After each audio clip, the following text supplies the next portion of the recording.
tardes. Gracias por la oportunidad que vamos a tener esta tarde de compartir algunas reflexiones que se van a salir de lo convencional en relación al tema del cambio climático.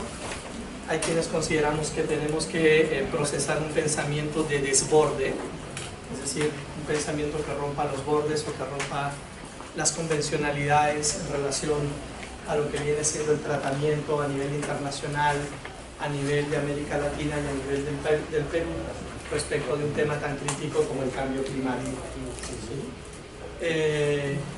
De hecho, el cambio climático ha sido ya considerado, digamos, no sé si la palabra cabe oficialmente, como el mayor reto que enfrenta la humanidad en este momento. Eso viene significando una reflexión de los líderes mundiales en relación a qué es lo que va a pasar con el planeta en los próximos 30 años. De hecho, esta generación, nuestra generación, somos nosotros los que vamos a definir lo que va a pasar con las futuras generaciones. Esa es una tarea o una responsabilidad inmensa. Si el día de hoy parásemos todas las emisiones de gases de efecto invernadero, tendríamos que esperar entre 150 a 200 años para que esos gases se dispersen, lo que significa que si no tomamos decisiones ahora, el asunto se va a presentar bastante complicado en términos de lo que va a significar las generaciones futuras, ¿no? Eso ya implica una reflexión ética. Usualmente los seres humanos no estamos acostumbrados a pensar en el largo plazo, ¿sí? La neurociencia nos explica que el cerebro humano tiene un lado cortical y otro subcortical. El lado cortical está asociado con el dato de corto plazo, con la ecuación, con el cálculo frío. Ese es el lado cortical del cerebro. El lado subcortical está asociado con la dimensión más espiritual, con lo subjetivo, con la percepción, con la sensorialidad. Esos dos lados, que han sido siempre integrados desde las cosmovisiones ancestrales, fueron de alguna manera divididos desde los parámetros de la ciencia moderna. ¿Sí? La ciencia dice que lo que no se puede medir no existe. ¿Sí? Entonces estamos utilizando nuestro lado cortical, que es el del corto plazo. Por eso es que un psicólogo que ganó un premio Nobel de Economía, cuando fue consultado hace un par de años en un texto, en un libro sobre el futuro de la humanidad y el cambio climático, a este psicólogo le preguntaban: ¿y qué piensa usted del futuro de la humanidad? ¿Qué posibilidades tenemos?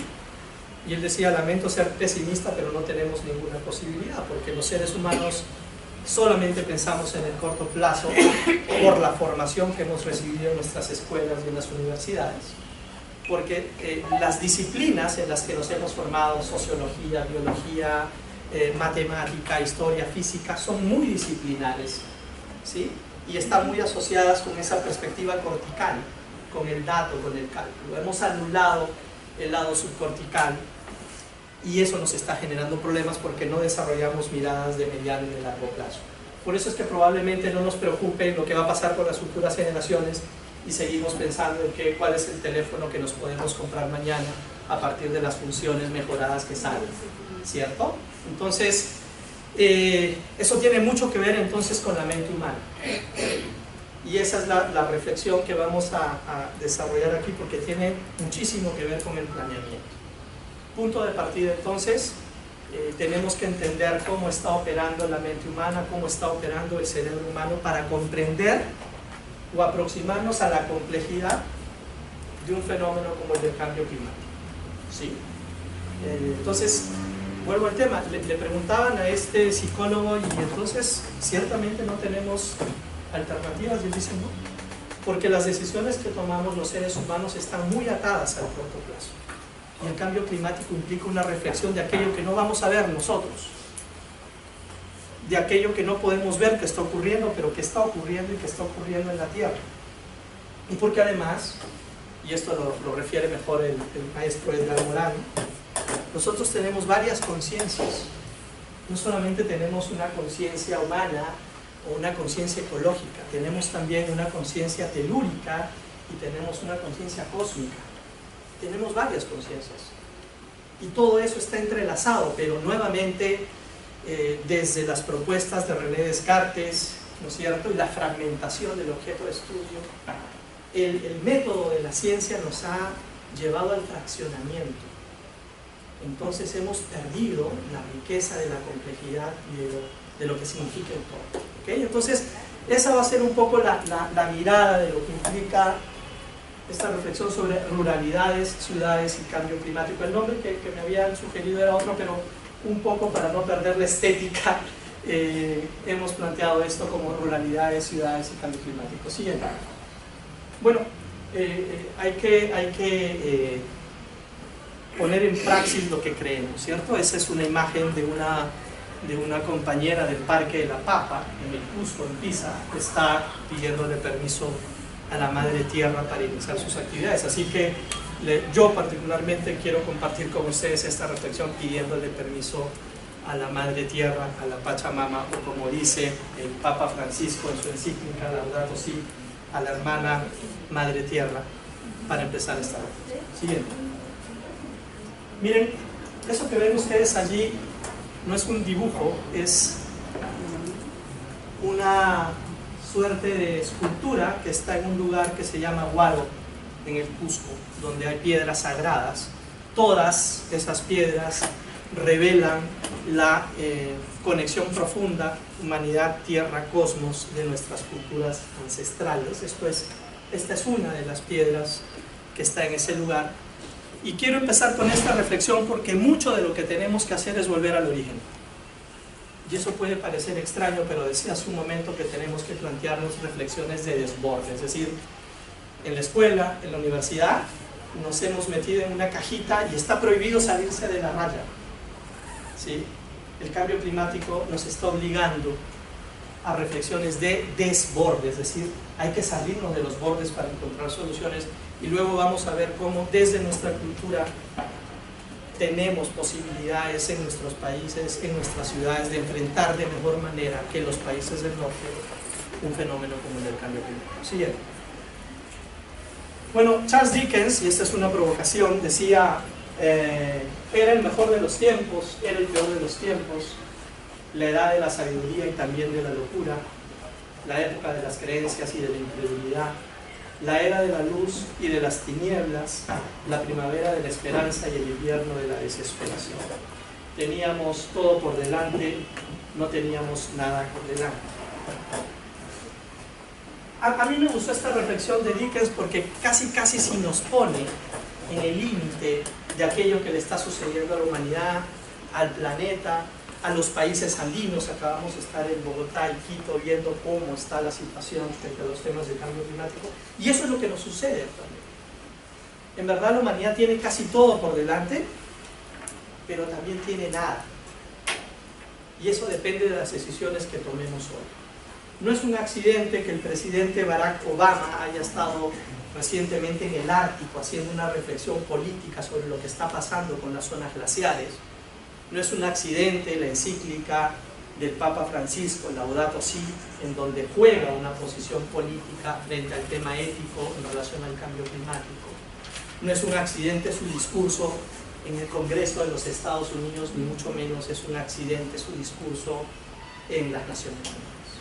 Es decir, los liderazgos mundiales saben que hoy por hoy la discusión significa o nos paramos aquí y llegamos al colapso, o realmente nos relanzamos como proyecto de civilización. Es decir, el tamaño de la discusión es ese, y a países como el Perú le corresponde tener un discurso claro y una acción clara por lo que tenemos. Los países que más van a perder en este escenario son los que más tienen. Y a veces nos enorgullecemos de toda la diversidad biológica que tenemos, de la diversidad de climas que tenemos, de la diversidad de pisos ecológicos que tenemos, pero no nos estamos preguntando la forma acelerada en que estamos perdiendo todo ese patrimonio. Siguiente. Bueno, esta es una reflexión de Edgar Morin que a mí me gusta mucho. Por el tema del tiempo voy a leer esta parte donde Morin dice: no basta con denunciar, necesitamos ahora enunciar. no basta con recordar la urgencia, es necesario saber empezar también por definir las vías que conducirán a la vía. Es lo que Edgar Morin llama la metamorfosis. Allá donde crece el peligro, crece también lo que nos salva. La posibilidad suprema es inseparable del riesgo supremo. Esta es una reflexión de Heidegger que dice, miren, allí donde crece el peligro puede crecer aquello que nos salva. Y en verdad tenemos que empezar por asumir que estamos en un grave peligro. Muy delicado. Entonces, cuando el maestro Morin habla de la metamorfosis, está diciendo hay que mirar hacia adelante, pero también hacia atrás. Porque la metamorfosis es una evolución, pero también es un rescate de aquello que está en el origen. Y eso tiene mucho que ver ahora con las nuevas políticas de construcción del conocimiento. Siguiente, por favor. Entonces, este ya no es un tema de revolución socialista ni de globalización. De hecho, el sistema capitalista como el socialista han contribuido a ambos a la crisis ecológica de la Tierra. ¿Sí? Ese es un tema crítico que hay que entender, pero la respuesta está en las pequeñas iniciativas, en las cosas casi individuales que no se conocen ni que están coordinadas por ningún poder, que no tienen un centro, ¿no? Y todo eso es lo que empieza a constituir la metamorfosis lenta. Ese papel que ustedes recogen en la calle, ese controlar los minutos en los que me quedo en la ducha, esas pequeñas acciones, muchas pequeñas acciones multiplicadas sin un centro, son las que pueden generar ese gran cambio que nos lleve a lo que decía Heidegger, ¿no? Allí donde crece el peligro puede crecer aquello que nos lleve a salvarnos, ¿sí? Y acordémonos de la oruga, de la mariposa, ¿no? La crisálida se autodestruye para autoconstruirse. ¿Qué como proyecto civilizatorio, qué como proyecto de humanidad tenemos que autodestruir para construir o para autoconstruirnos? Eso implica un reto inmenso, porque casi siempre estamos pensando, no solamente no pensamos en el largo plazo, sino que no pensamos en que la responsabilidad parte por mí y estamos esperando que el otro mueva el palito para también moverlo nosotros. Y me ha pasado en unos seminarios en el Cusco, una alumna muy interesada me decía, profesor, pero eso que usted está explicando es muy interesante, pero qué difícil es que el otro cambie. A ver, empecemos por uno, ¿sí? Eso es lo que Edgar Morin plantea como enunciar. Dice, denunciar es importante, la protesta es importante, hay que salir a la calle, hay que llevar una pancarta. Pero mucho más complejo es enunciar, es decir, proponer, construir una alternativa. Vamos a ver hacia el final de esta presentación cuáles son esas alternativas. Siguiente. Bueno, y otra cosa que es importante, no estamos solamente en un cambio climático, el tema es mucho más complejo, estamos en un cambio global. El Instituto de Estudios Ambientales de Colombia define lo que ustedes ven allí como cambio global, ¿no es cierto? Es la alteración de los ciclos naturales de materia y energía de la Tierra como consecuencia de la translimitación en el uso de los ecosistemas. Siguiente, por favor. ¿Y en qué se expresa el cambio global? En tres cosas. Un proceso de desertificación muy acelerado desde los años 70 en el planeta, pérdida de diversidad biológica a partir de los años 80, y a partir de los 90 una aceleración pronunciada del cambio climático. Entonces hay una convergencia de tres procesos críticos a nivel del planeta que están configurando un cambio global, no solo un cambio climático. Y a veces algunos entendemos que no se discute el cambio global porque eso terminaría por complejizar los debates internacionales sobre lo que está pasando con la Tierra, ¿sí? Por ejemplo, en el caso de diversidad biológica, el último informe de WWF señala que América Latina habría perdido el 80% de su diversidad biológica en los últimos 30 años. Por eso digo, realmente seguimos siendo hotspot de biodiversidad. ¿Qué está sucediendo? ¿Cómo van las investigaciones? Siguiente.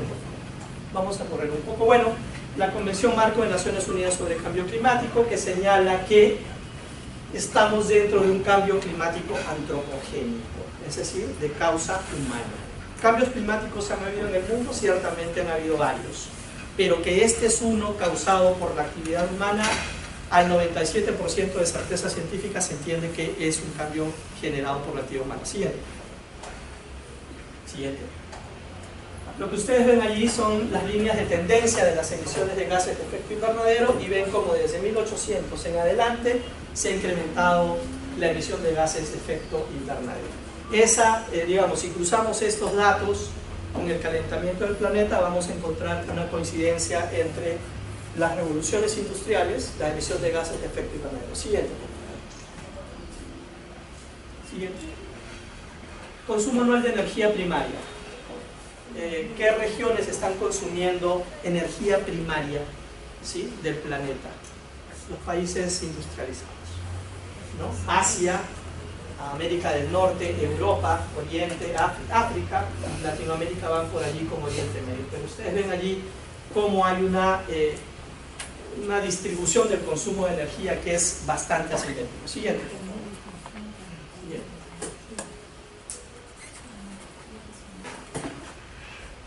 Estamos viendo para atrás. Ok, siguiente, ¿sí? Para que veamos. Ok, al 2030 vamos a consumirnos 2 planetas en un año, y al 2050 nos vamos a consumir 3. Si yo me consumo el combustible de una semana de mi vehículo en un día, entonces ya sabemos qué va a pasar con el motor. ¿Sí? Sentido común, que lamentablemente es el menos común de los sentidos. Siguiente. Y muy bien, vamos a ir del globo a las montañas. Esto es el Ampato, ¿no? Una foto de la NASA de 1988. Ustedes están apreciando allí un acelerado proceso de desglaciación. Siguiente. Lo que dice James Lovelock, ¿no? La Tierra no nos pertenece y deberemos renunciar a la vida tal como la concebimos ahora. Para científicos como James Lovelock, que escribió Gaia y la venganza de la Tierra, el futuro de la humanidad está en salvar las zonas montañosas y cerca de los polos. Y esa es una tarea que sí nos toca a nosotros. Siguiente. A ver, es importante entender esto. La troposfera es la capa de la atmósfera que está en contacto con la superficie de la Tierra. Allí es donde estamos viviendo nosotros, organismos terrestres y acuáticos. Allí es donde se genera la vida y el tiempo meteorológico. Siguiente, para entender qué está pasando. Siguiente. Miren. Ustedes ven allí qué cosa es la troposfera. Por allí donde ven volando los aviones, esa es la troposfera. Siguiente. El Everest y la troposfera, porque la troposfera está muy cerca de las zonas de montaña y ahí es donde se está produciendo ese cambio. A más de 5.000 metros de altura, el aire que baja hacia la Tierra se está recalentando y por eso se está produciendo un fenómeno de desglaciación acelerado y por eso estamos perdiendo glaciares de manera fuerte, ¿no? A ver, siguiente. La tropopausa, siguiente por favor. La tropopausa es esta que está acá. Entre troposfera y tropopausa. Aquí se produce el tiempo meteorológico.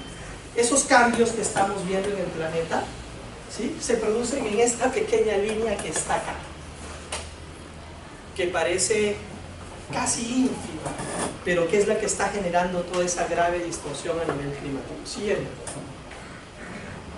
Siguiente.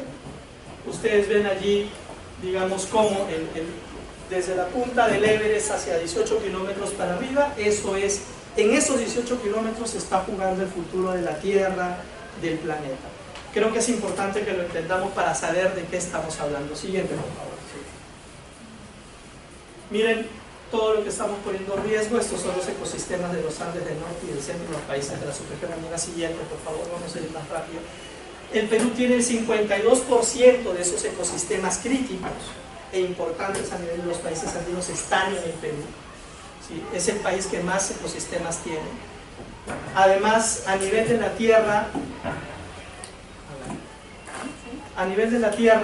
el hotspot Andes tropicales es uno fundamental, es el primero en el planeta en diversidad biológica. ¿Sí? Siguiente, por favor. Esto es también del Atlas de la Comunidad Andina. Miren a qué niveles se desarrolla cultura y vida en los Andes. ¿Sí? Mientras en otros lugares, después de los 3.000 metros no hay nada, aquí hasta los 6.000 metros tenemos actividad cultural, actividad agrícola. Siguiente, por favor. Y referimos esto porque el 95% de los glaciares tropicales del mundo está en la subregión andina. Y si hemos dicho que estas zonas de montaña son vitales frente al escenario del cambio climático, vamos a tener que desarrollar políticas de gestión para las montañas en relación a las ciudades que de alguna manera consideren anticipadamente estos fenómenos. Solamente el Perú tiene el 71% de sus glaciares tropicales del mundo. Siguiente. Lo que dice el Banco Mundial, que como consecuencia del declive de los porcentajes de producción, los pequeños agricultores que viven cerca del límite de la subsistencia sufrirán mayores penurias que los grandes productores agrícolas. Lo que tenemos en zonas de alta montaña, y hemos hablado de ruralidad, son precisamente agricultores tradicionales, y ojo, la agricultura tradicional significa el 80% de la producción de los alimentos que consumimos en las ciudades del Perú. Esa agricultura que llamamos de subsistencia, de manera eufemística, es la agricultura que alimenta al 80% de la población. Siguiente. Estamos perdiendo ecosistemas fríos en los picos de montaña, los cultivos están subiendo de altitud como consecuencia del incremento de la temperatura y estamos perdiendo ecosistemas fríos en las zonas de montaña. Eso está generando problemas en la diversidad biológica agrícola. Siguiente, por favor. ¿Sí? Esto además está generando problemas en las comunidades altoandinas. ¿Por qué? Porque cuando los cultivos suben, los que están haciendo ganadería arriba empiezan a, digamos, a tener una superposición en las actividades, ¿no? Esto es un testimonio de una comunidad en Yirjay, en Huancavelica. Siguiente. Estamos perdiendo población de alpaca. En los últimos 3 meses, aunque ahora ya se me generó la duda, hemos perdido más de, voy a ser conservador, 9.000 alpacas en los últimos 3 meses en la zona altoandina de Ayacucho. Hay quienes refieren que es más, ¿sí? Pero eso es muy agudo y eso se debe a desertificación, producto de la falta de agua, a pérdida de bofedales y de pastos, ¿sí? Y eso está generando una mortandad de alpacas muy fuerte, que es fundamental en las zonas altoandinas. Siguiente, por favor. Siguiente. Miren, ustedes pueden ver allí, el Perú tiene el 84% de los camélidos sudamericanos del mundo, pero también estamos perdiendo aceleradamente porque necesitamos políticas de adaptación que articulen las decisiones en las zonas de montaña con aquello que está pasando con las ciudades. Siguiente, por favor. Siguiente. ¿Qué pasa ahora, digamos, ya en términos de vulnerabilidad frente al cambio climático en el Perú? Siguiente, por favor. Según el Centro Tyndall de Inglaterra, el Perú es el tercer país más afectado por el cambio climático en el mundo. Hoy, unos nuevos datos dicen que estamos dentro de los 10 más vulnerables frente al cambio climático, ¿no? Tenemos una población cuyo 50% sigue en línea de pobreza, una alta vulnerabilidad de la agricultura al cambio climático, problemas en hidroenergía. Allí donde empieza a haber desglaciación vamos a tener problemas de agua y eso va a afectar directamente a la producción de energía en ciudades. La mayor cantidad de población vive en costa, donde tenemos menos cantidad de agua. ¿Okay? El Niño del 97 nos costó 4.5 del Producto Bruto Interno. El Niño que se está viniendo, ante la ausencia de medidas de previsión, puede costarnos entre 6 y 7. Y siendo un país megadiverso, arriesgamos mucho más. Más pierde el que más tiene si no se toman decisiones a tiempo. Siguiente. Problemas de desglaciación. En los últimos 36 años hemos perdido casi 600 kilómetros cuadrados de masa glacial. Eso es muy acelerado. Se consideraba que los glaciares por debajo de los 3.500 metros sobre el nivel del mar iban a desaparecer hacia el 2030 o hacia el 2035. Hoy se entiende que eso se ha acelerado una década por lo menos. Antes perdíamos de 8 a 9 metros cuadrados, 9 metros por año de masa glacial. Hoy perdemos 20 metros por año de masa glacial. Siguiente. Ahí ustedes pueden ver, siguiente, por favor. Miren, la circunferencia exterior es lo que teníamos de masa glacial y la rosada es lo que va a quedar. Desde Venezuela, que tiene menos glaciares, hasta el Perú, que tiene la mayor cantidad, todos los países de la subregión andina están perdiendo aceleradamente glaciares. Siguiente, por favor. Sabemos desde el año 2004 cuáles son las regiones más vulnerables frente al cambio climático. La pregunta es por qué no hemos venido tomando decisiones. Siguiente, por favor. Cómo se han venido incrementando los eventos climáticos extremos en regiones como Ica, Ayacucho, La Libertad. Es decir, hay todo un mapa ya de eventos climáticos extremos, hay herramientas para tomar decisiones. Siguiente, por favor. Este es el caso del Colca para graficar cómo es que funciona todo el sistema de glaciares, agricultura, disponibilidad de alimentos. Siguiente, por favor. Miren, Salinas Aguada Blanca en el año 86 tenía 5.245 hectáreas de espejo de agua y al 2008 tenía 1.867 hectáreas. Eso significa que perdió casi el 65% de su espejo de agua. ¿Sí? Y actualmente seguramente los datos son mayores. Eso es un dato de Escosur. Siguiente, por favor. Lo que ustedes ven allí son los sistemas de andenería en el Valle del Colca, toda esa agricultura tradicional, y estos valles se alimentan con agua de glaciar. Si no hay glaciares, la agricultura tradicional se cae. Y si no hay agricultura tradicional, la población migra. Y cuando migra se va a las ciudades. Y cuando va a las ciudades se saturan los servicios. Y cuando se saturan los servicios empezamos a colapsar. ¿Sí? Siguiente. El Chachani perdió casi 60% de masa glaciar, el Pichu Pichu casi 81% y el Ubinas casi se extinguió. Siguiente. Lo mismo, ustedes ven allí lo que se llama una fusión glaciar. No es que se esté recomponiendo un glaciar, es que se está juntando para entrar a su fase final de desaparición. Siguiente. Vamos a ir más rápido. Siguiente, por favor. Entonces necesitamos políticas de adaptación al cambio climático, más que de mitigación al cambio climático. No estamos diciendo que la mitigación no sea importante. Lo que pasa es que la emisión de gases de efecto invernadero es más una cuestión y una tarea de los países del norte. La adaptación le corresponde a los países como los nuestros, que necesitamos respuestas inmediatas frente a los efectos del cambio climático. Siguiente, por favor. Adaptación planificada y preventiva. ¿Qué pasa si no planifico? ¿Qué pasa si soy reactivo? ¿Y qué pasa si planifico frente a la adaptación al cambio climático? Siempre es una ventaja planificar. Siguiente.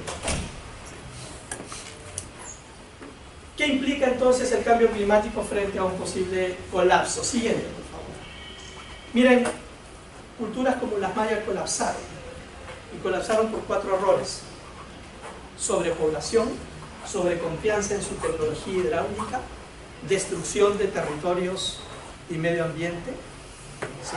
Y saturación de los sistemas de decisión. Los colapsos civilizatorios, según Tainter y Sornet, han sucedido varias veces en el planeta. ¿Sí? Entonces, si eso no se parece a lo que nos está sucediendo ahora, entonces, o si no lo queremos ver, vamos a tener problemas. No tenemos que esperar que nos lo diga la Universidad de Cambridge, que de hecho también ya lo ha dicho, para darnos cuenta de que estamos en tránsito hacia el punto de no retorno. Siguiente, por favor, se nos va a acabar el tiempo. Entonces, el cambio climático es un fenómeno complejo, multidimensional, que exige respuestas y soluciones complejas. Pero además, y lo decíamos al principio, es la resultante de la crisis del pensamiento humano. Eso es fundamental entender. Siguiente, por favor. Michel Mayor decía que estamos en una crisis que sabemos que es el resultado de un pensamiento no lineal con muchas relaciones. Y esto me gusta. No podemos pensar que más tecnología y más ciencia van a resolver la situación a las que éstas han contribuido. Es decir, ¿cómo resuelvo un problema con las mismas herramientas que generaron un problema? Siguiente. ¿Y qué implica entonces el cambio climático? Implica una crisis ecológica de escala planetaria, implica una crisis del modelo de civilización, implica un tránsito hacia el colapso civilizatorio, pero también al mismo tiempo implica un cambio de civilización. Y en ese cambio de civilización ya entra nuevamente lo de la mente humana y lo de los estilos de mover.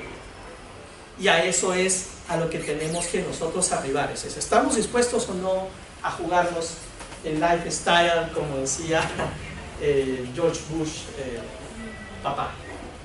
Siguiente. Maruyama dice: cada cultura tiene algo de disfuncional, o sea, de falta de funcionalidad, de malfuncional, es decir, que funciona mal, y de toxifuncional, o sea, que provoca daño en su función. Todas las sociedades tienen eso. Si sabemos eso, ¿qué medidas tomamos para dar la vuelta y no cruzar el punto crítico. Siguiente, por favor. Stephen Hawking, que nadie podría decir que es un señor, como nos gusta calificar aquí a los ambientalistas, ¿no? Un verde por fuera y rojo por dentro. No, es un científico de primer nivel que lo que dice es que lo que sucede es que la población en el planeta está exponencialmente utilizando recursos que son finitos, destruyendo el ambiente a su alrededor, y que por eso probablemente nos vamos a tener que ir de la Tierra. ¿Sí? Siguiente. Arthur Junsai, hace 3 meses en una conferencia sobre educación en valores en el Perú, decía lo siguiente, que lo crítico son los valores humanos, que de nada nos va a servir irnos a Marte si llevamos el mismo modelo de pensamiento con el que hemos destruido la Tierra. De hecho, si la Tierra no es nuestra, ¿con qué sentido nos vamos a Marte? Hace 2 días la NASA publicaba su informe de que en Marte hay agua y que nos vamos para allá. Pero el problema es que si nos vamos con el mismo esquema de pensamiento de la Tierra, vamos a destruir la Tierra, como también hemos vuelto un chatarrero a la Luna. ¿Sí? Entonces, miren la escala de lo que estamos provocando. Parece realmente de película, pero es lo que estamos provocando. Siguiente, por favor. Lo que dijo Rajendra Pachauri, ex presidente del panel intergubernamental de cambio climático, que junta casi a 2.000 científicos del mundo en los temas de cambio climático. Nadie en este planeta se va a salvar de los impactos del cambio climático, y a un 97% de certeza científica se considera que el cambio climático es de origen centralmente humano. A pesar de que la ministra de Economía de Noruega nos dio creo que $300 millones en la COP20 o en Nueva York, antes de la COP20 le donó $300 millones al Perú para el tema de bosques, pero su ministra de Economía dijo después que no estaba convencida de que la humanidad fuera la causante del cambio climático, ¿no? Cosas que suceden, los negacionistas todavía existen. Siguiente, por favor. Y aquí vamos a pasar muy rápido porque no quiero extenderme, le pido 5 minutos más. Miren la de atrás, deforestación. Siguiente. Deforestación para soja transgénica en Brasil. Siguiente. Campos de cultivo de soja transgénica. Siguiente. Represamientos en zonas de Amazonía. Siguiente. Y empieza a suceder esto, incendios forestales. Eso es Antioquia, Medellín, junio de 2015, muy cerca de la ciudad, porque como no hay lluvia y no hay agua, entonces el calentamiento empieza a quemar las zonas forestales. Siguiente, por favor. Antioquia, centro de la ciudad. Medellín. Siguiente, por favor. California. Siguiente. La India, la temperatura empieza a derretir las pistas. Siguiente, por favor. El Amazonas. Siguiente, por favor. Esta es una foto, por si acaso, publicada en el Universal de México, no es un retoque, no, está sucediendo esto. Siguiente, por favor. Delta del río Amazonas en Iquitos. Siguiente, por favor. Esto es entre la frontera en Perú y Colombia, se quedó una embarcación porque el río se secó intempestivamente. Siguiente, por favor. Sí, inundaciones también en el Amazonas. Siguiente, por favor. Esto es en Colombia, inundaciones. Siguiente. Chile, con las recientes inundaciones que hubieron. Siguiente, por favor. Los resultados lamentables de esas inundaciones. Siguiente, por favor. New Orleans, la India. Siguiente, por favor. Pakistán. Siguiente, por favor. Y todo eso sucede aquí. No sucede en otro planeta. No sucede fuera de la Tierra. Sucede aquí, en la Tierra. ¿Sí? Y cuando vemos todas esas imágenes nos damos cuenta de que esto está sucediendo de manera sistémica porque hemos roto el sistema de autoorganización en la Tierra. Siguiente. Entonces, esto me gusta. Necesitamos un salto evolutivo. Y ese salto evolutivo tiene que ver no con una revolución, sino con una reevolución. Y ese salto evolutivo pasa por el tema de la mente humana. Siguiente. Lo que decía Einstein, se requieren nuevas formas de pensar para resolver los problemas creados por las viejas formas de pensar. Y todo eso que hemos visto como problema es la resultante de esa vieja forma de pensar que todo lo ha fraccionado. Siguiente, por favor. Ojo, complejo es distinto que complicado. Y cuando señalábamos que el cambio climático es un fenómeno complejo, tenemos que entender que complejo es lo que está entrelazado. Para comprender un fenómeno como el cambio climático tenemos que entender que hay muchas decisiones que tomamos que están entrelazadas. Si yo destrozo los bofedales o los páramos, corto las fuentes de agua, y si corto las fuentes de agua genero desertificación, y si genero desertificación destruyo la agricultura tradicional, destruyo la población de fauna, en este caso de Perú camélidos, y todo se va juntando y luego tengo un gran desastre.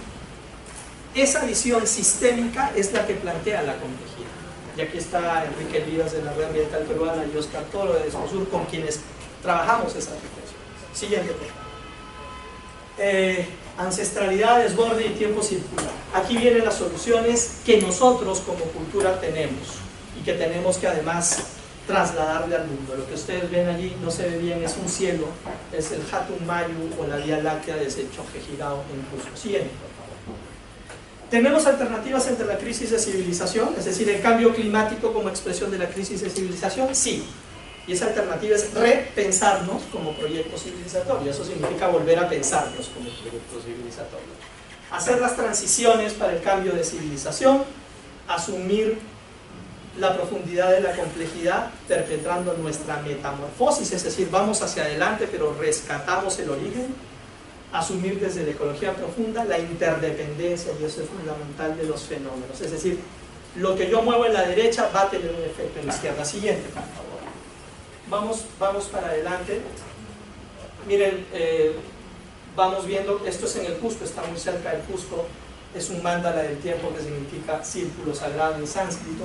Estas imágenes las podemos ver en culturas como la Hopi, la Maya, la Inca, y están frecuentemente en el imaginario de nuestras comunidades que están dando respuestas frente al cambio climático. Siguiente, por favor.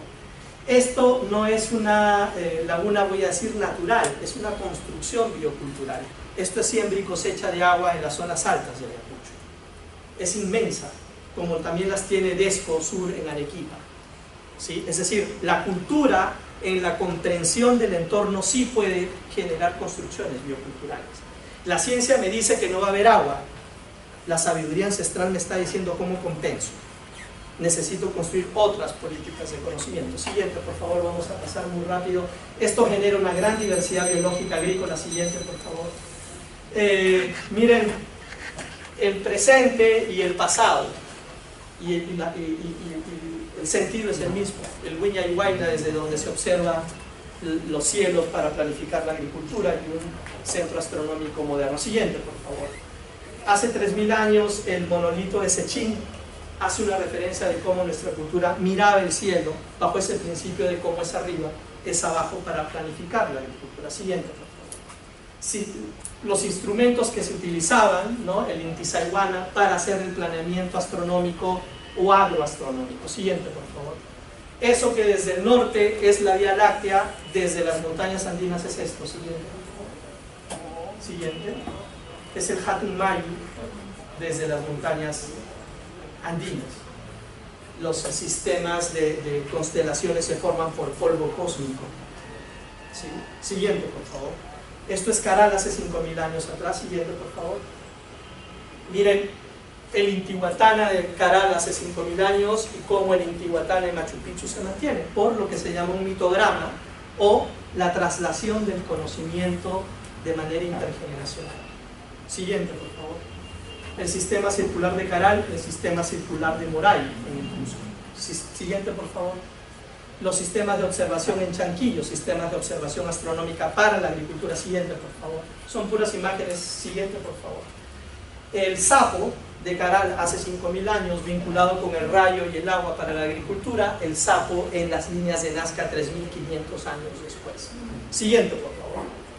El pasaje de las Pléyades en lo que quedó del Coricancha, fundamental para la agricultura. Onjo, Cuyur, cuando las Pléyades son brillantes, y cuando las Pléyades son brillantes hay agua, se planifica la agricultura de una forma. Siguiente, por favor. Cuando las Pléyades están borrosas, no va a haber agua, puede haber un año niño y se planifica la agricultura de otra forma.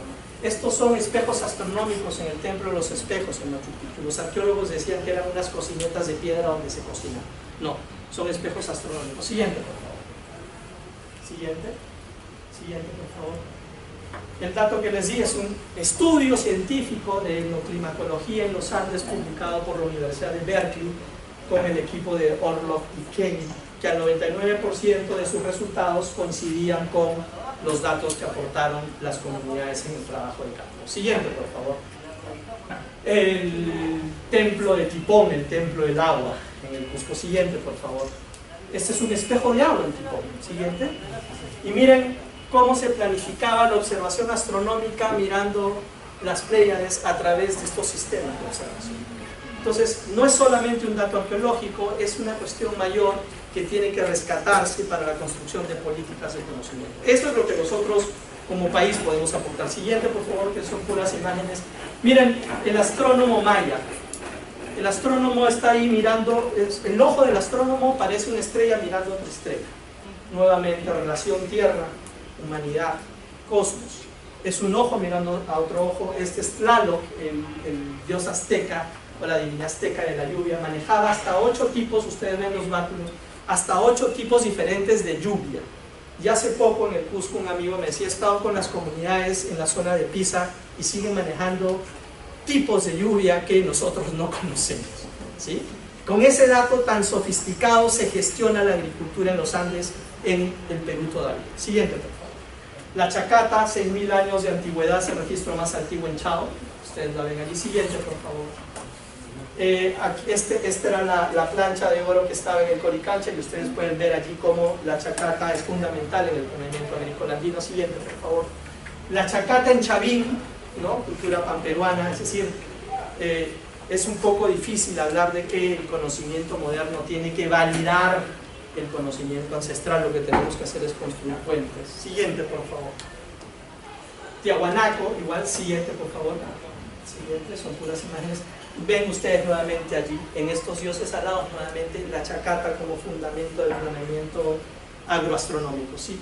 Esto para un arqueólogo sería un resto arqueológico, en verdad, esto es en Chucuito, en Puno, y lo que ustedes ven allí, de acá en la parte superior, bajan los yatiris o los sabios que conversan con las estrellas, que es una manera de observar, hacer astronomía cultural, y en función a eso toman decisiones para la agricultura en el altiplano. Siguiente, por favor. Según Orloff y Kane, la cultura andino-altiplánica es una de las más importantes en el desarrollo de estos sistemas de conocimiento y tecnologías para la agricultura en escenarios de alta variabilidad climática. De hecho, lo único permanente en los Andes altiplánicos es la variabilidad. Siguiente, por favor. Esto es en Huancavelica, miren, son sistemas de drenado para capturar el agua de lluvia. Siguiente, por favor. Canales que se están recuperando con tecnología tradicional para capturar el agua y orientarlo hacia los andenes. Siguiente, por favor. La recuperación de los andenes en Andahuaylas y Pomaconcha. Siguiente, por favor. Y todo eso que se hace ahora se parece, perdón, al anterior, se parece a esto que es Tipón. Es el mismo principio. Por eso decimos, metamorfosis implica ir hacia adelante, pero recuperando mi origen, recuperando mi base. Siguiente, por favor. Sistemas de andenería que se siguen utilizando. DESCO ha terminado de hacer el inventario de andenes, que es un trabajo fundamental para el país y para la agricultura en escenarios de cambio climático. Siguiente, por favor. Pero nada de eso va a suceder si no consideramos que hay un software social. Y esas son las redes sociales, la institucionalidad que diagrama todas esas estrategias, ¿sí? Que son las redes sociales de resiliencia en los Andes. Siguiente, por favor. Miren, Herta von Degen, historiadora de la ciencia alemana, tampoco es una loquita, dijo, hemos hecho todo para olvidarnos de esos conocimientos. Absolutamente todo. Bueno, se trata de reconocer, en el sentido de volver a conocer aquello que es parte de nuestra esencia y nuestra cultura. Siguiente, por favor, ya estamos acabando. Esto que ven aquí no es un extraterrestre en las líneas de Nazca, es un hombre mirando al cielo, ¿sí? Siguiente, por favor. Siguiente, por favor. La anterior, quiero rescatar una cosa aquí. Tenemos que recuperar el sentido de guardianía de la tierra y el deber de responsabilidad con las futuras generaciones, asumiendo los principios de equidad y solidaridad intergeneracionales. Estuve en Colombia hablando con un sabio mamó de los Cogi, de la Sierra de Santa Marta, y me decía, profe, así me decía, ¿a usted le parece que yo vaya por la calle con unos clavos encima de la cabeza? ¿Le parece lógico? Yo le digo, no. Y entonces, ¿cómo puede ser lógico que pongamos unas antenas de televisión o de telefonía celular encima de nuestras montañas sagradas? Me dejó pensando. Nuevamente, sentido común. Siguiente, por favor. La crisis global exige esto, recuperar el deber de responsabilidad con las futuras generaciones, pero además, esto me gusta, es decir, necesitamos un conocimiento diferente que abra las mentes simultáneamente a la aventura de la razón, aquello que consideramos el conocimiento moderno, pero también aquello que nos lleve al misterio de nuestro origen, a lo arquetípico, aquello que es nuestra ancestralidad moderna. Siguiente, por favor. ¿Sí? Miren, Dan Brown, del Código Da Vinci, en un libro que se llama El símbolo perdido, dice que la clave de nuestro futuro científico se oculta en nuestro pasado.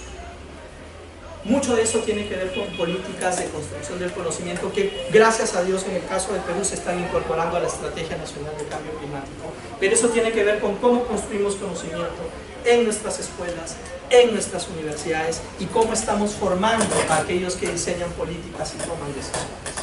Si nosotros no estamos enterados de estas miradas más amplias, de estas reflexiones de desborde, vamos a seguir utilizando las mismas herramientas con las que hemos generado el problema. Siguiente, por favor, porque creo que es la última. Este es un homenaje a un maestro con el que estuve hace 2 semanas y que me dijo: vamos a hacer una subida de 4 horas que duró 11 horas. La montaña que ven a la izquierda es el Alancoma y él es Juan Guamán Quispe, descendiente de los sabios de Ollantaytambo, y una persona que, así como en Caral hemos rescatado los intihuatanas de hace 5.000 años que aparecen en Machu Picchu, estas generaciones siguen trabajando en la recuperación de esos saberes. Dice el maestro Pierre Teilhard de Chardin, y con esto acabo, que en la escala de lo cósmico solo lo fantástico tiene posibilidades de ser verdadero. Cuando llegaron los españoles a América y uno lee los relatos de los cronistas dicen: pero es que estos indios hablaban en poema. Y es que en verdad hablábamos en poema. No en vano el realismo mágico o lo real maravilloso de lo que nos hablaba Alejandro Carpentier, y que después fue el realismo mágico de Gabriel García Márquez, sigue expresándose en esas líneas y en esas letras y en esa mirada que tenemos del mundo. ¿No es cierto? En su libro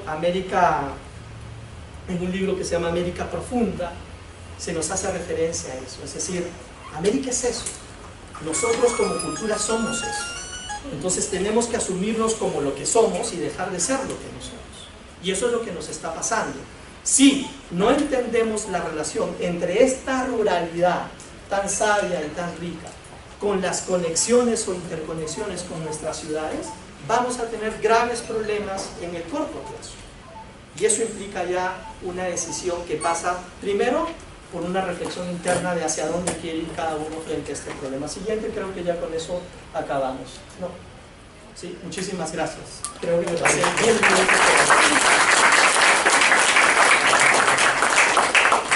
Más bien, brevemente, si alguien tiene alguna pregunta, 30 segundos para preguntar y 1 minuto para contestar. Sí, porque ya empezó la otra plenaria polideportivo, sí, eso es intentar sí.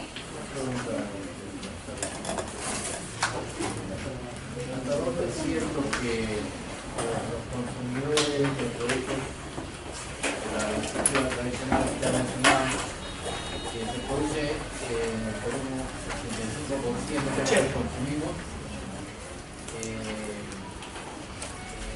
no están contaminados con los transgénicos o es porque hay una importación desregulada de los productos que vienen de afuera, y también aquí en Perú, fuera de lo que controla el gobierno, el ministerio, hay plantaciones y producción transgénica. O sea, ese 80% que usted dice, ¿hasta qué punto es verídico? Ok, gracias. ¿Alguien tiene una pregunta más y respondemos en grupo o estamos bien? ¿Alguna observación o aclaración?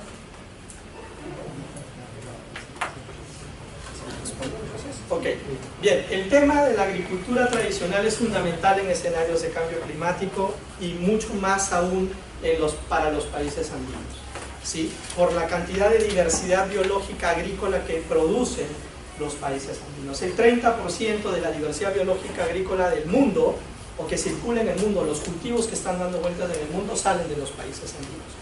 Y mucho de eso sale del Perú. El tema de los transgénicos es un problema que exacerba los problemas que está teniendo la agricultura tradicional en escenarios de cambio climático. Por ejemplo, el Centro Internacional de la Papa hace 4 años tuvo la ocurrencia de querer soltar una papa transgénica en el Perú. La pregunta es, ¿para qué el Perú necesita una papa transgénica cuando tiene, por lo menos oficialmente, 3.500 de las casi 4.000 variedades que hay en el mundo? Ahí hay una discusión que tiene que ver mucho con cambio climático. Ustedes pueden leer el Perú hoy de diciembre del año pasado, que está posteado en la web de DESCO, donde hacemos una reflexión sobre economía y cambio climático.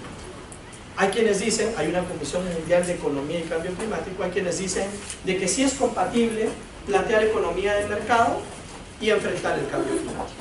Hay quienes consideramos que no, que eso es absolutamente falso, ¿sí? Porque por las leyes de la termodinámica, ¿sí?, yo no me puedo seguir, les puse ahí el ejemplito. Al 2030 me consumo 2 planetas al año, al 2050 me consumo 3. Si en una semana, si yo tengo combustible para una semana y me gasto el combustible de mi auto en un día y sigo usando mi auto, lo que voy a hacer es fundir el motor. Y eso es lo que está pasando con la Tierra. En el tema de los transgénicos hay un tema esencialmente de discusión económica. Lo que se dice es, la humanidad necesita consumir más y necesitamos producir más. Pero ¿a costo de qué? A costo de destruir los ecosistemas naturales, como hemos visto con el tema de la soja. Veamos lo que pasó en México, veamos lo que pasó en Brasil o lo que pasó en Argentina. Se discute muy poco, por ejemplo, de la erosión de suelos y desertificación en países como Argentina, Brasil o México como consecuencia del uso de transgénicos en la agricultura. El Perú no necesita eso. Lo que el Perú necesita es lo que hemos visto aquí. Necesitamos ampliar nuestras zonas que tienen que ver con andenería, necesitamos amplificar los proyectos que tienen que ver con domesticación o siembra y cosecha del agua, ¿sí?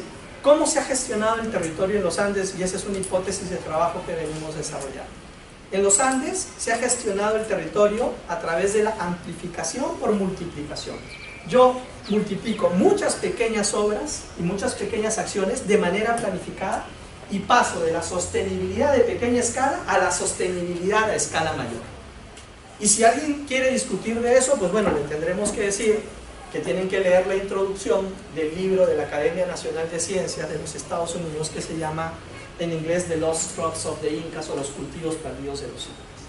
Ese libro, que fue hecho por un panel científico, lamentablemente no peruano, sino de los Estados Unidos, termina rindiéndose a la cultura inca y dice, estos señores eran unos genios de la agricultura, porque construyeron territorios artificiales agrícolas hasta en las zonas más altas de las montañas. Y cuando uno va al Cusco dice, ¿cómo pudieron haber construido sistemas de aldenería en las crestas?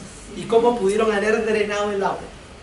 ¿No? Carlos Amadi León, que fue ministro de Agricultura y que es profesor de la Universidad del Pacífico, en una conferencia nos decía, ¿cuántos gobiernos peruanos necesitaríamos para hacer siquiera un cuarto de Machu Picchu? ¿Sí? Pero creemos que nuestra ingeniería es mejor, pero ni siquiera hemos podido igualar un cuarto de la construcción de esa obra maravillosa que fue un centro de planeamiento astronómico y agrícola. Y aquí está Enrique Elías, que es arquitecto y que nos puede explicar mejor. Entonces, esas son las reflexiones que tenemos que desarrollar, y por eso digo, pensamiento de desborde.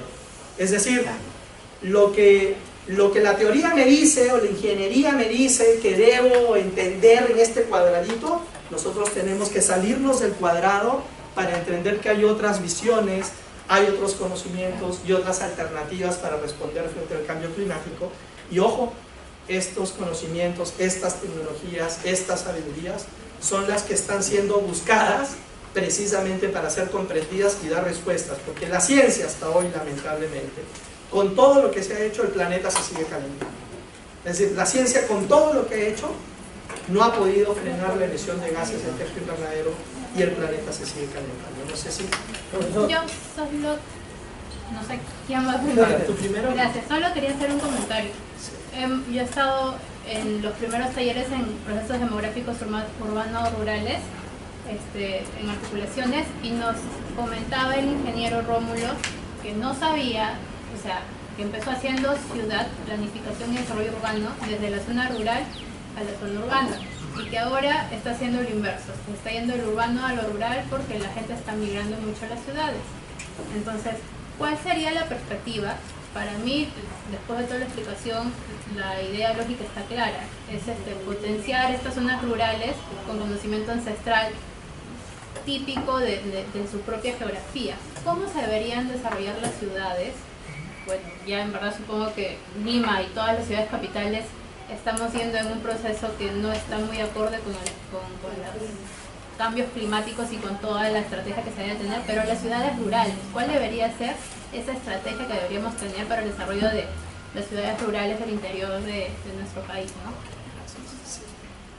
Mi pregunta es, ¿quién debe tomar las iniciativas para estos casos de cambios climáticos?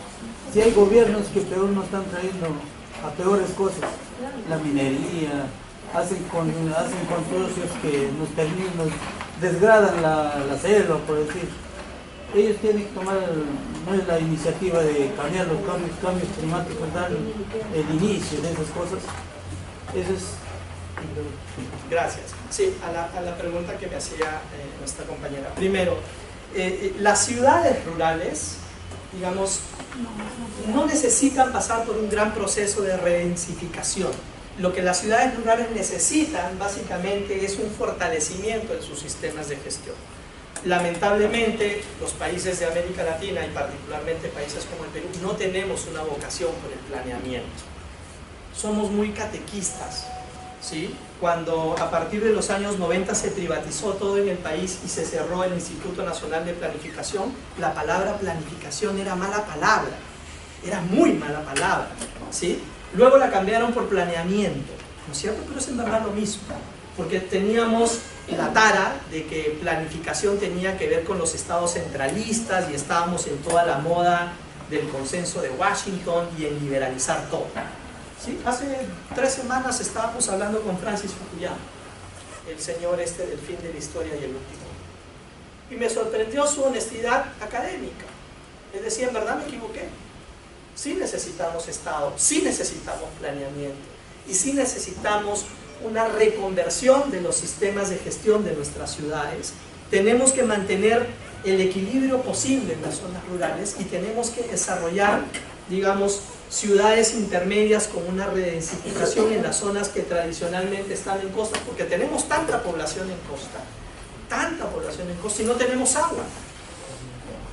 Y seguir muy lejos, por ejemplo, tenemos grandes plantaciones de arroz en el norte que requieren gran cantidad de agua y la absorción de CO2 del arroz es terrible. O sea, ¿cómo podemos sembrar arroz en la costa cuando en la costa no hay agua y lo que necesita el arroz es agua? ¿Dónde estudiaron esos ingenieros, esos agrónomos que tomaron esas decisiones? En nuestras universidades, en nuestras escuelas, y lamentablemente el punto de partida no fue la sostenibilidad de la ciudad rural o la ciudad más cercana a la costa. El punto de partida fue la decisión estrictamente económica. ¿Sí? Ese es el primer punto para responderle al compañero. En el tema que tiene que ver con quiénes tienen que tomar las decisiones, les decía, Edgar Morán nos plantea denunciar, pero también enunciar. Y allí también nos quedamos un poco, porque si bien no tenemos un Estado que planea, la sociedad civil, que también somos nosotros, es poco activa. Miren, la ciencia política nos enseña que hay grupos de poder y grupos de presión, por hablar de la teoría de la ciencia política. Pero ¿sabemos ser grupos de presión? ¿Sabemos organizarnos más allá de la protesta para ir con una propuesta y decir, así pensamos que tenemos que construir nuestra sociedad? Hemos tergiversado absolutamente todo. Un mandatario es aquel que recibe un mandato del mandante, y el mandante es la sociedad civil conformada por cada uno de nosotros. Eso lamentablemente no sucede y tiene que ver nuevamente con sentido común. Por eso cuando nos preguntan, ¿y cuál es el punto de partida? Nosotros somos el punto de partida. Nuestro accionar personal es nuestro punto de partida. Hace unas semanas, hablando con unos colegas míos con los que estudié en la Universidad de Nueva York, me decían, ¿no extrañas Nueva York, Manhattan? No, vengo de una cultura de 14.000 años, de 14.000 años. Y tengo que sentirme orgulloso de eso. Entonces, como dice Quijano, tenemos que dejar de ser lo que no somos. He estado hace una semana en la Universidad Javeriana de Bogotá y le preguntaba a mis colegas por qué seguimos pensando el sur desde el norte. No porque no nos guste el norte, aquí no hay xenofobias, es porque nuestra realidad es completamente diferente, y lo que tú decías, es decir, cada vez más la complejización del cambio climático nos va a llevar a respuestas altamente sofisticadas, y esas respuestas altamente sofisticadas están en la base. O sea, nadie mejor que los hermanos de las comunidades altoandinas de Moho, por ejemplo, en Puno, para comprender cómo funciona la sequía, cómo funciona la granizada, cómo funciona la lluvia. Ese nivel de sofisticación que ustedes ven en ese dibujito, que parece un dibujito del Tlaloc, ¿no? de la divinidad azteca. 8 niveles de lluvia, 8 niveles de lluvia, o 8 tipos de lluvia. Preguntémosle eso al Cenami y en verdad eso es una locura, pero se maneja ese nivel de especificidad. Y les cuento esto ya como una anécdota final. Hace un año había un evento en Bogotá, era un evento de teatro. El Instituto Nacional de Cultura de Bogotá convocaba a un evento internacional de teatro, y el día que se inauguraba el evento en la Plaza Bolívar del Palacio de Nariño, se pronosticaba que iba a llover. Se pronosticaba que iba a llover. Entonces la directora estaba muy preocupada, y uno de sus asesores le dice: pero yo conozco un sabio que puede parar la lluvia. Y ella dice: pero ¿cómo es eso? No, sí, yo lo conozco, pero ¿qué vamos a hacer para pagarle? Dice: no hay ningún problema, hagamos un contrato que diga que si no llueve, pues se le va a pagar 2 millones de pesos, que eso es, en ese tiempo eran $1000.